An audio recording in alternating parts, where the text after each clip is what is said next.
Hello and welcome back to the Calculator Review, posted on Caliquin.com. Today's calculator is this rather interesting looking device, the Seiko the Kitchen Whiz S2 Food Preparation Conversion Computer.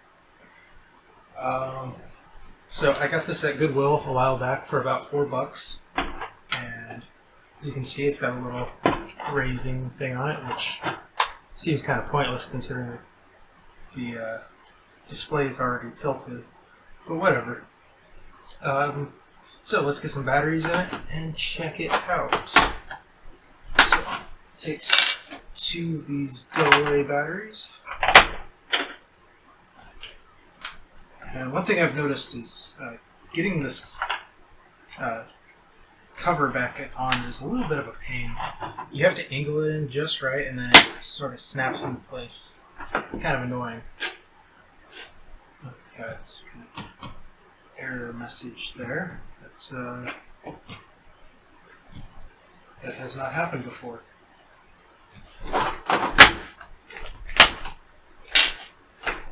Try this again. Aha, okay. Not sure what that was about. So when you first put in the batteries, it does have a built-in clock. Unfortunately, it doesn't have any way to save that, so every time the batteries come out, the clock will be reset. But it also has the day of the week. So right now it's saying Sunday, which it is in fact Sunday right now, and at the time of recording this, it is almost 12 a.m., so no real need to set that clock. Anyway, let's take a look at the features of this calculator. So if you select the calculator button, the buttons aren't great. It uses the membrane type keyboard, so it doesn't feel too good when you're using it. So one of the minor complaints I have about this calculator, though it does seem to work. Every button seems to work just fine. So anyway, so let's first check out the timer. That's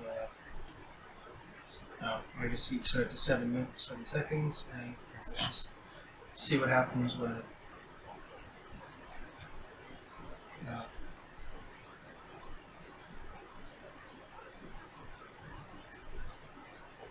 okay. Oh, well, I just want 2 seconds. I'm not going to sit here for 2 minutes.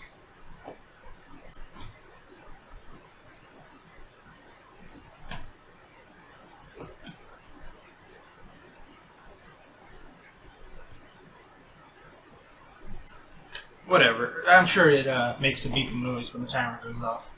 So that works. It also has, let's go back to calculator. It has, you can convert between decimals and fractions, so 23 divided by, let's say, 4, 5.75, and hit the fraction button, 5 3/4. So it's always cool to see when the fractions are built into a calculator, especially when this old. This calculator actually comes from the year 1987. At least that's when the patent was filed. So I figure it came out around 1988, maybe 89, maybe even 87. I'm not entirely sure. There's not really a whole lot of information about this calculator. I do see it for sale pretty much everywhere on eBay, and it goes about 10 to 15 bucks. So it's not really anything special as far as like historical goes, but I mean for a calculator that came out in 1987, it's pretty robust.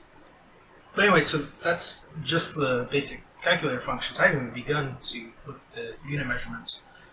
So if you press 8, cup, and then let's say I want to convert that to tablespoons, press the tablespoon button, and it does take a moment to actually display, or to calculate it, but now I see 8 cups is equal to 128 tablespoons. So let's clear that. And then 9 liters would be equal to 2 3/8 gallon. And if I wanted to switch that out, it would be that number So that's just volumes. So then 5 pounds would be equal to how many milligrams? 2,267,962. So, neo. 6 kilometers is equal to, I'm going to put back in fractions because that looks nicer, 3 3/4 miles. And I could also do Fahrenheit to Celsius conversion. So let's try negative 38 Celsius, 36 3/8. Yeah, just trying to get it to just be equal to, I think it's negative 38 degrees, the same as, I don't remember. So yeah, this has quite a lot of functionality for a pretty small calculator, something that came out over 30 years ago, which is pretty amazing. Anyway, I haven't actually seen the inside of this thing, so this will be fun to take a look at the inside on camera. Remove the batteries, and I do want to remove this sticker as well.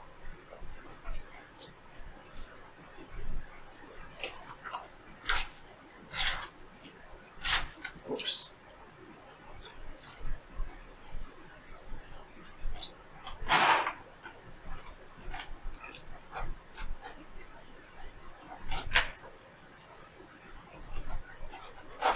I'll need to put some glue on that to get rid of that last little bit. Not a big deal.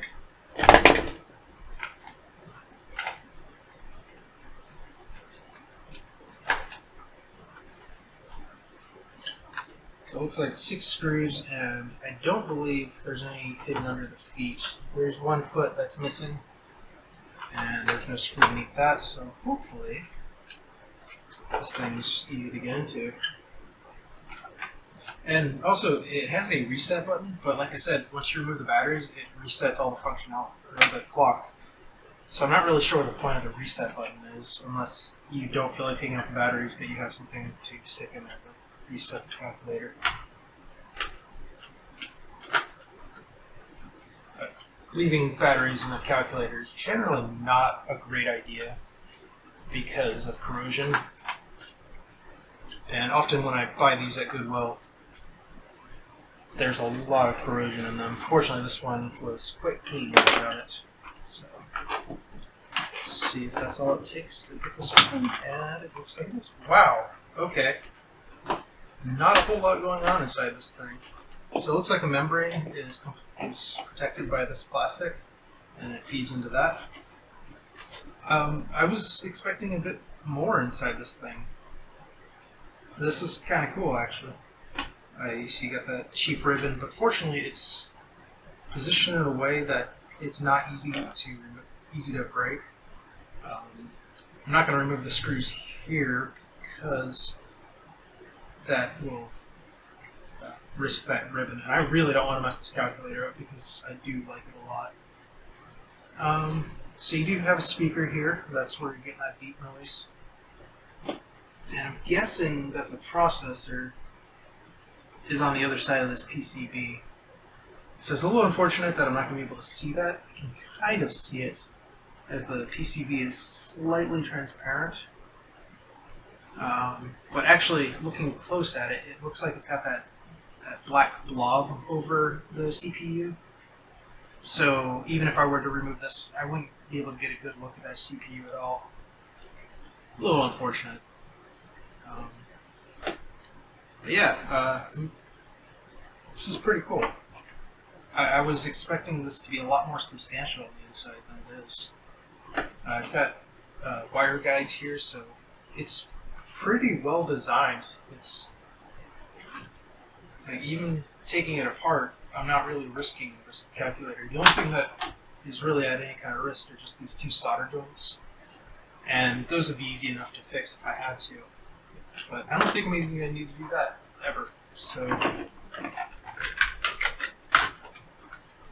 overall, I'm pretty impressed by this.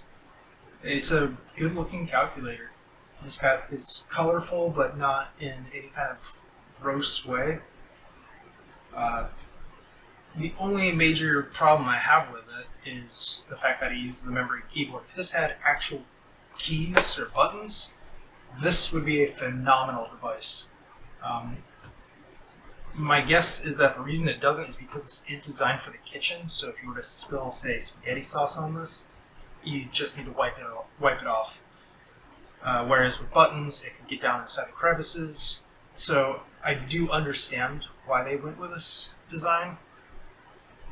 I just would prefer that it didn't do that. And I don't think I'll ever actually use this in my kitchen, as I have plenty of other ways of converting measurements. I often use the Amazon Echo if I ever need to do unit conversion.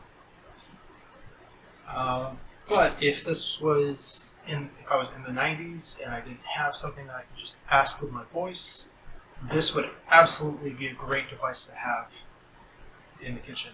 I don't really know why you would ever need to convert miles to millimeters while using this in the kitchen. So, little strange that they have the lengths. Might be just that, they had millimeter and inches. I guess if you ever needed to convert that to, say, cut green onions or something. I don't know. But, really cool. I hope you enjoyed this review. I certainly enjoyed this calculator. And I hope you have a great day. Bye! So it just occurred to me that I didn't show something about this calculator that would have bugged me if I watched a video about this calculator and didn't see. And that is what happens if you try to convert, say, a pint to a mile. So 6 pints, you get an error. So it can only convert units that are related to each other. Again, so 8 meters to milligrams, yeah, it just gives you an error. So if you're really wondering about that, now you don't have to worry about it. So